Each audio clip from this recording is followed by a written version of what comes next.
डाल देते हैं, तो उसको भी मुझे क्लीन करना है। सोचिए उसमें से भी जो सामान निकालने हैं, डिक्लटर करना है, वो निकालूंगी और जो रखना है उनको अच्छे से क्लीन करके उसमें सजा लगा दूंगी। और सामान आ जाता है तो बच्चों के कपड़े हुए और भी कुछ एक्स्ट्रा होता है तो मैं अलमारी में ना कबर्ड बना करके मतलब अलग से रख देती हूँ उनको। तो वही मैं आज सोच रही हूँ कि इस अलमारी में मैं क्लीन कर लेती हूँ। काफ़ी टाइम से सोच रही हूँ, कर नहीं पा रही हूँ। और इस बार मैंने क्या किया ना, मुझे सर्दी के कपड़े भी अलग अलग करने में टाइम लग गया है, तो वो भी साथ साथ करती जाऊंगी। मैं उस समय कर नहीं पाई। तो अलमारी भी रखना है मुझे, कहीं तो दीवान उवान में नहीं रखना है उनको अलमारी में। बस ये है कि जहाँ विंटर्स के हैं वहाँ समर के रखूंगी, और जहाँ समर के कपड़े रखे हुए थे वहाँ विंटर्स के कपड़े हटा दूंगी। तो यही सब करना है अभी। तो चलिए स्टार्ट करते हैं। Hello everyone, welcome back to the channel I am Alpana vlogs. तो दोस्तों यहाँ पे देखिए मैं अपनी अलमारी को आ गई थी डीक्लटर ऑर्गेनाइज करने के लिए। जैसा कि मैंने आपको बताया ये बच्चों की अलमारी है, इसमें एक शेल्फ मैंने इलेक्ट्रॉनिक सामान के लिए निकाला हुआ है। तो जितने भी इसमें वो बेकार की चीज़ें थी उनको मुझे डीक्लटर करना था और इस शेल्फ को सिर्फ मुझे इलेक्ट्रॉनिक चीज़ों के लिए ही रखना था। तो इलेक्ट्रॉनिक सामान भी घर में बहुत सारे हो जाते हैं, तो यहाँ सबसे पहले तो मैंने इन चीज़ों को निकाल लिया। उसके बाद उस शेल्फ को अच्छे से क्लीन कर लिया गीले कपड़े से, उसके बाद सूखे कपड़े से अच्छे से पोंछ दिया। तो देखिए कितना सारा सामान मेरा निकला था, बहुत सारी चीज़ें थी, अटर शटर पटर सब चीज़ था। बच्चों ने भी भरा हुआ था, मैंने भी भरी हुई थी इसमें सारी चीज़ें। तो उन सब चीज़ों को मुझे निकालना था।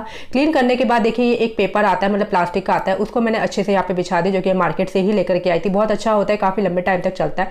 देन उसके बाद ये OTG, तो ये भी मेरी शेल्फ में ही रखा हुआ था, इसका ज़्यादा इस्तेमाल नहीं होता है। तो इसको भी अच्छे से क्लीन करके इस पर कवर डाल करके मैंने रख दिया। उसके बाद यहाँ पे ये जो ब्रेड टोस्टर है इसको भी क्लीन करके अच्छे से रख दिया। देन ये आयरन, तो आयरन की जो वायर्स होती है ना वो बहुत सामानों में अटकती है और भी सामानों को उलझा देती। तो उसके लिए मैंने एक ये DIY सोचा कि मैंने ये जो कार्डबोर्ड है घर पर ही बनाया था, पड़ा हुआ था मेरे पास, हैंडमेड कार्डबोर्ड का ही DIY है, इसमें कपड़ों से चिपका के। तो उसमें मैंने आयरन को रख दिया ताकि इसकी वायर्स ना फैले। उसके बाद मेरे पास वैक्यूम क्लीनर्स थे, उसको भी मैंने कार्डबोर्ड में इस तरीके से ऑर्गेनाइज करके रख दिया था। देन ये छोटी मोटी जो चीज़ें थी उनको भी मैंने एक कार्डबोर्ड में करके रख दिया, ताकि इन्हीं सामानों से ना ज़्यादा मेरा जो ये इलेक्ट्रॉनिक शेल्फ है फैलता था। तो इन सबको मैंने कार्डबोर्ड में ऑर्गेनाइज करके अच्छे से अपने शेल्फ को ऑर्गेनाइज कर दिया। देन उसके बाद जो भी ये बेकार की चीज़ें थी उनको मुझे डीक्लटर करना था। तो उनको डीक्लटर करने के लिए जो मुझे चीज़ें रखनी थी उनको मैं रखती, और जो चीज़ें मुझे हटानी थी उन सब चीज़ों को मैंने हटा करके डस्टबिन में फेंक दी, क्योंकि इस्तेमाल की कुछ थी ही नहीं। और देखिए यहाँ जमुना की मुझे कुछ सॉक्सेस भी मिल गई थी पुरानी, जो कि काफ़ी लंबे टाइम से वो खोज रही थी, तो वो मिल गई, उनको भी मैंने ऑर्गेनाइज करके रख दिया। उसके बाद मैंने आप लोगों को बताया था कि मेरे पास काफ़ी सारी लेसेस है एक प्रीवियस वीडियो में। तो यहाँ पे देखिए इन लेसेस को भी मैंने अच्छे से, ये जो रोल आते हैं ना हमारे पेपर रोल, फॉइल पेपर, उसके रोल में अच्छे से ऑर्गेनाइज करके रख दिया ताकि उलझे ना चीज़ों में भी, किसी में भी। उसके बाद ये एम्ब्रॉयडरी थ्रेड थे, उनको मैंने इस तरीके के एक बॉक्स में, जो बिस्कुट मठरी के आते हैं ना, उनमें भी अच्छे से मैंने इनको रख दिया, ताकि बहुत अच्छे से इसमें ऑर्गेनाइज रहे, चीज़ें इधर से उधर ना हो। देन ये सारा काम हो गया था। फिर मैं शाम को बैठ करके ना अपने बालों को देख रही थी, तो मुझे एक आइडिया आया कि क्यों ना मैं अपने बालों के लिए एक DIY हेयर ऑयल बनाऊं। तो इसके लिए मैंने यहाँ पे कोकोनट ऑयल लिया, जो कि कोल्ड प्रेस कोकोनट ऑयल है। इसको हम खाने में भी इस्तेमाल कर सकते हैं, लेकिन मैंने यहाँ हेयर ऑयल के लिए यूज़ किया है।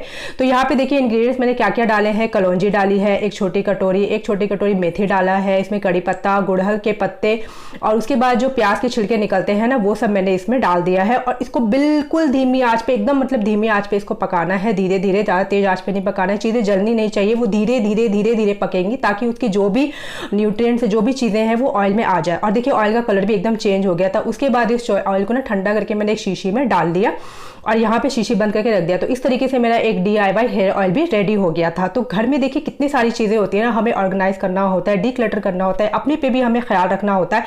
तो देखिए अपने पे ख्याल में ज़्यादा रख नहीं पाती हूँ, लेकिन हाँ आज मैंने सोचा कि अपने हेयर के लिए मुझे कुछ करना ही है। देन उसके बाद देखिए यहाँ मैं बच्चों के लिए आ गई थी शॉपिंग लिस्ट बनाने के लिए। एक्चुअली मेरे घर में एक फंक्शन है, तो उसके लिए मुझे शॉपिंग लिस्ट बनानी थी बच्चों के लिए। तो यहाँ पे देखिए पहले तो मैं केशव की बना रही थी, उसके बाद जमुना की। तो बच्चों के प्रति भी हमारी कुछ जिम्मेवारियाँ होती हैं, जिनका ख्याल कि हमें ही रखना पड़ता है। उनकी स्टडी से रिलेटेड है, या उनकी चीज़ों से रिलेटेड है, या उनके समाज से। तो आज मैं सिर्फ आपको बच्चों का ही चीज़, सिर्फ इसमें मैंने अपनी एक चीज़ डाली है जो मैंने अपने आप पे केयर किया है, अपने बारे में भी, क्योंकि ये मेरी रिस्पॉन्सिबिलिटी है। और बच्चों के साथ साथ मेरी खुद की केयर करने की भी रिस्पॉन्सिबिलिटीज़ है, ताकि मैं अपने पे भी ध्यान दे सकूँ। तो यहाँ बच्चों का तो अलमारी मैंने क्लीन किया, सिर्फ कपड़े रह गए, तो वो मैंने नेक्स्ट डे किया था उनका कपड़ों वाला शेल्फ क्लीन। और यहाँ देखिए बच्चों की लिस्ट भी मेरी बन चुकी थी, जो जो उनके लिए मुझे सामान लेना था। लिस्ट बना लेती हूँ ना, तो मुझे चीज़ें दिमाग में रहती है कि मुझे क्या क्या चीज़ें लेनी है, क्या क्या चीज़ें, और बाद में ऐड हो जाती है जो एक्स्ट्रा चीज़ें होती है। हमेशा रखती हूँ, कोई भी चीज़ें कम पड़ती है या ज़्यादा पड़ती है, मुझे कुछ लेना होता है, तो वो इस डायरी में मैं हमेशा लिखती हूँ, ताकि मुझे याद रहे कि क्या लेना है। चाहे वो राशन का सामान है, चाहे वो शॉपिंग का है, कुछ भी है, तो वो इस चीज़ में मैं लिख के रखती हूँ हमेशा। और जैसे कि अभी फंक्शन है घर में, आप लोग को बोला ही था मैंने, तो इसी के लिए थोड़ा बहुत देख लूँ क्या क्या सामान चाहिए। तो पहले से लिस्ट बनी रहेगी ना, तो मेरे दिमाग में सारी चीज़ें रहेंगी, कुछ भूलूंगी नहीं। और कुछ अगर ऊपर नीचे होगा, कुछ नहीं लेना होगा या कुछ एक्स्ट्रा लेना होगा, तो वो भी बाद में ऐड हो जाती हैं। तो इस तरीके से मैं अपनी चीज़ों को मैनेज करके चलती हूँ कि माइंड में इतना सब कुछ याद रहता नहीं, मैं भूल जाती हूँ। तो ये छोटी सी डायरी जो मेरे साथ हमेशा रहती है, हमेशा किचन में मेरे पास रहेगी। घर के सारे काम करने के बाद, सबको खाना वाना खिलाने के बाद, मार्केट से आने के बाद, घर जो भी सब चीज़ें करने के बाद आराम से रात में सोने के समय जो मैंने DIY हेयर ऑयल बनाया था उसको अच्छे से बालों में लगा लिया और अच्छे से सर की मसाज कर ली। मसाज करने से भी बहुत अच्छा आराम मिलता है। तो बहुत ही ज़्यादा मेरे बाल झड़ चुके हैं, देख रहे हैं जैसे अगर मैं ऑयल लगाई तो आपको मेरे दिख रहे हैं कि मेरे सर पे जो है बाल बहुत कम है, स्कैल्प ज़्यादा दिख रहा है। तो इसलिए मैंने DIY हेयर ऑयल बनाया। बाकी देखते हैं, इसका रिव्यू मैं आप लोगों के साथ अभी शेयर नहीं कर सकती क्योंकि अभी जस्ट मैंने बनाया ही है। तो 2 मंथ इसको ट्राई करके देखती हूँ, अगर मुझे इसका फ़र्क दिखेगा तो मैं आपको दिखाऊंगी। और देखिए नेक्स्ट डे का वीडियो है। जैसा कि मैंने आपको बताया कि बच्चों के प्रति हमारी कुछ रिस्पॉन्सिबिलिटीज़ होती है, तो उनकी स्टडी से रिलेटेड भी रिस्पॉन्सिबिलिटीज़ होती है। एक्चुअली अभी बुक्स तो नहीं आई है, बच्चों के रिजल्ट्स भी नहीं आए हैं, लेकिन हाँ मैथ्स की बुक घर में पड़ी हुई थी केशव की और जमुना की। मैं मैथ्स की बुक NCERT की लेके आई, तो मैंने बच्चों को स्टडी के लिए स्टार्ट करवा दिया ताकि अभी से ही वो पढ़ेंगे ना तो उनके माइंड में कुछ चीज़ें रहेंगी और जो उनको डाउट्स होंगे वो क्लास में अपने टीचर से पूछ सकते हैं। नंबर होता है होल नंबर, 0 से होता है 0 1 2 3।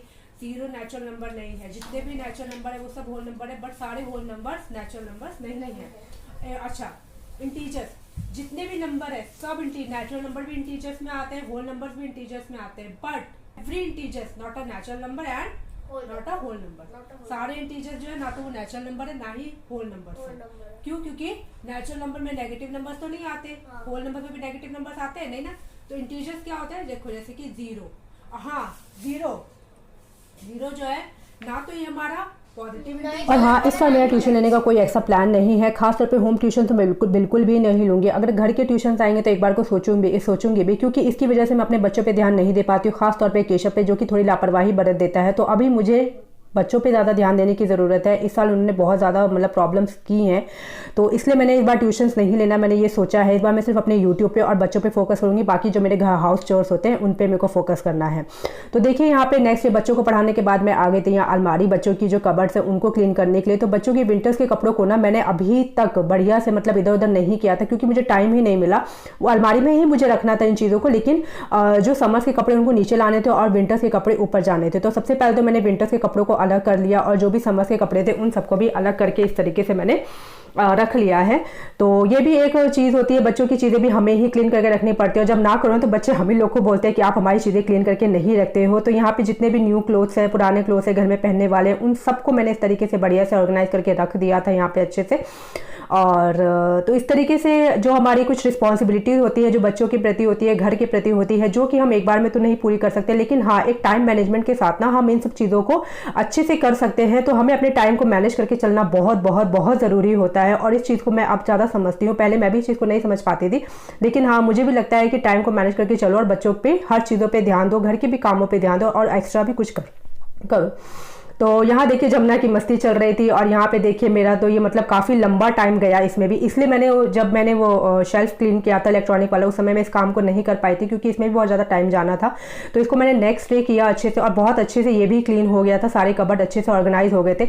तो जो कपड़े थे उनको मैंने रख लिया और उसके बाद जो कपड़े हटाने थे तो उनको भी मैंने इस तरीके से जो किसी को मैं दे सकूँ तो वो देने वाले मैंने अलग किए और जो मेरे हटाने थे, जो बेकार के कपड़े थे, उन सबको मैंने डिक्लटर करके इस तरीके से हटा दिया। और देखिए यहाँ पे मुझे एक सूट मिला तो उसमें पैच वर्क था जो कि मैंने कट करके रख लिया। हो सकता है मुझे इन फ्यूचर की कोई किसी DIY में ज़रूरत पड़ जाए तो मैंने इसको कटिंग करके रख लिया। और देखिए यहाँ मेरी पूरी अलमारी अच्छे से क्लीन हो गई थी। तो फ्रेंड्स वीडियो को यहीं पर ही एंड करते हैं। अगर आपको वीडियो अच्छा लगा हो तो लाइक कमेंट शेयर जरूर करें, चैनल को सब्सक्राइब करें। तो दोस्तों फिर मिलते हैं एक और नए इंटरेस्टिंग वीडियो के साथ, तब तक के लिए bye bye and take care.